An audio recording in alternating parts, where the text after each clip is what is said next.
दोस्तों, आज के इस वीडियो में हम भक्तिकाल विषयक दो महत्वपूर्ण आचार्यों के कथन, उन दोनों के कथनों के जो भीतर जो उनके मतों में अंतर्द्वंद है, उन सभी चीज़ों को देखेंगे क्योंकि परीक्षाओं की दृष्टि से आचार्य शुक्ल और आचार्य हजारी प्रसाद द्विवेदी जी के कथन बहुत महत्वपूर्ण हैं।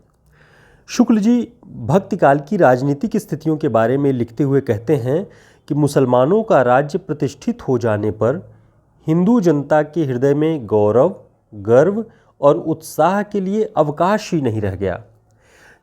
अब जिस जनता के हृदय में गौरव, गर्व और उत्साह का अवकाश नहीं रह जाएगा तो वो न वीरता के गीत गा सकती है और न वीरता के गीतों को लज्जित हुए बिना सुन सकती है। यानी वीरता के गीत गाने उन्होंने बंद कर दिए और कभी भी अगर सुनते भी थे तो बहुत लज्जित होकर के, क्योंकि वो पराजित मानसिकता उनके मस्तिष्क में व्याप्त थी, उनके हृदय में वो दुख था पराजय का। ये शुक्ल जी कहते हैं कि भक्तिकाल के दौरान जो राजनीतिक स्थितियों से उत्पन्न मानसिकता थी वो ये थी।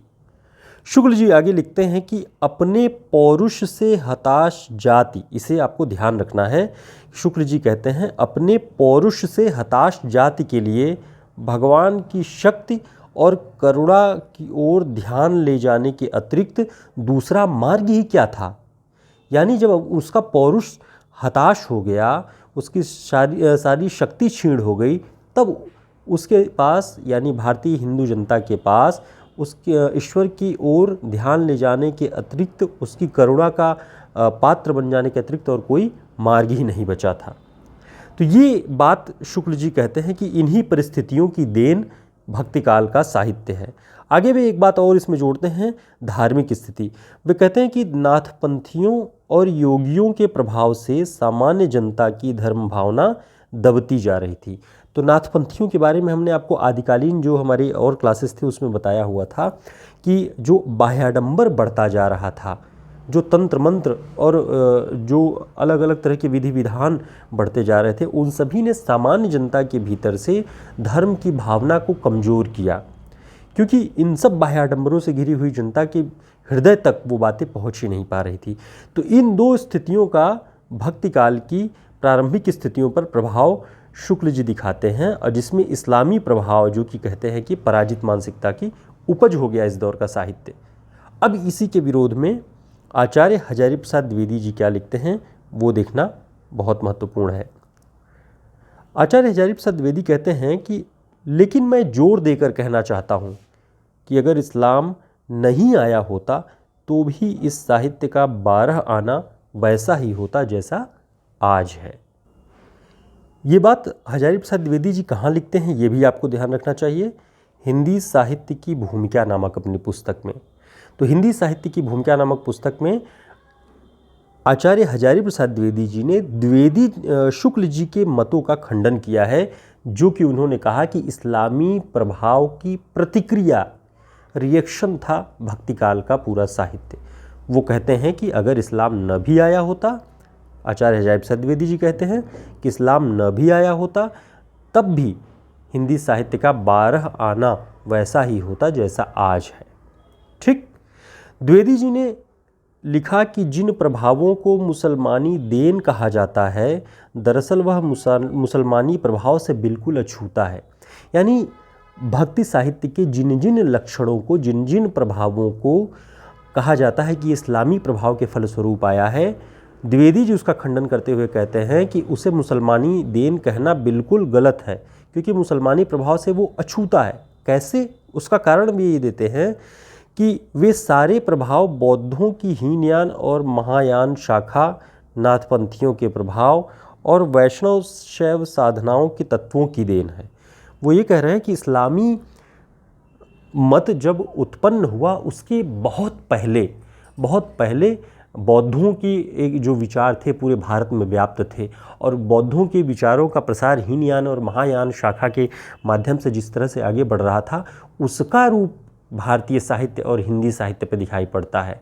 और वो जिन्हें इस्लामी प्रभाव कहा जाता है, उसके पहले ही ये सारे प्रभाव बौद्धों की परंपरा से, शैवों की परंपरा से, वैष्णवों की परंपरा से भारतीय साहित्य पर दिखाई पड़ते हैं। तो केवल इस्लामी प्रतिक्रिया की वजह से जो जाति पाति का खंडन या बाह्य आडंबरों का खंडन, इस तरह की चीज़ें हिंदी साहित्य पे नहीं आई, बहुत पहले से वो व्याप्त थी। ठीक है। आगे द्विवेदी जी लिखते हैं कि भारतीय इतिहास की अत्यधिक महत्वपूर्ण घटना अर्थात इस्लाम का प्रमुख विस्तार न भी घटी होती तो भी वह इसी रास्ते पर जाता। कौन? भारतीय चिंतन परंपरा, भारतीय भक्ति परंपरा। अगर इस्लाम का विस्तार, ये घटना न भी घटी होती तब भी भारतीय चिंतन परंपरा का रूप यही होता जो आज हमें दिखाई पड़ रहा है। तो इसे जो है प्रभाव कहना, वो आचार्य अजायब प्रसाद द्विवेदी कहते हैं कि इस्लाम का प्रभाव कुछ मायनों में कह सकते हैं, लेकिन उसकी प्रतिक्रिया से, डर से भयभीत होकर ईश्वर की शरण में जाना, उसकी करुणा का पात्र बनने का आकांक्षी होना, ये कहना भारतीय साहित्य को गलत है। तो आचार्य हजारी प्रसाद द्विवेदी इन तर्कों के माध्यम से आचार्य रामचंद्र शुक्ल जी के कथनों का खंडन करते हैं। तो ये बात आप ध्यान रखेंगे, ये भक्ति काल की जो प्रारंभिक समझ है इन दोनों विद्वानों के मतों के माध्यम से समझने में आसान होगा और बहुत ज़रूरी है। जब आप हरियाणा की लिखित परीक्षा देंगे या फिर जब आपके पास जो कथन और कारक वाले प्रश्न कभी परीक्षाओं में आते हैं कि भक्ति काल के विषय में निम्न में से फला फला फला सत्य है और कौन सा असत्य है तलाशना है, जब इस तरह के प्रश्न आएंगे तब आपको ये सारे पॉइंट्स बहुत काम आएंगे। तो आप इन्हें नोट कर लें, इन्हें ध्यान कर लें, ताकि एक छोटे से लेक्चर का हिस्सा मान के इसे अच्छे से सुन लेंगे तो आपको हमेशा ध्यान रहेगा। फिर मिलेंगे एक नई वीडियो में एक नई क्लास के साथ। तब तक के लिए नमस्कार, शुभकामनाएं। चैनल को सब्सक्राइब कर लें, वीडियो को लाइक कर दें और हमारे टेलीग्राम और व्हाट्सएप के ग्रुप का लिंक आपको डिस्क्रिप्शन बॉक्स में मिलेगा, उसे ज्वाइन कर लें ताकि हम समय समय पर मिलते रहें।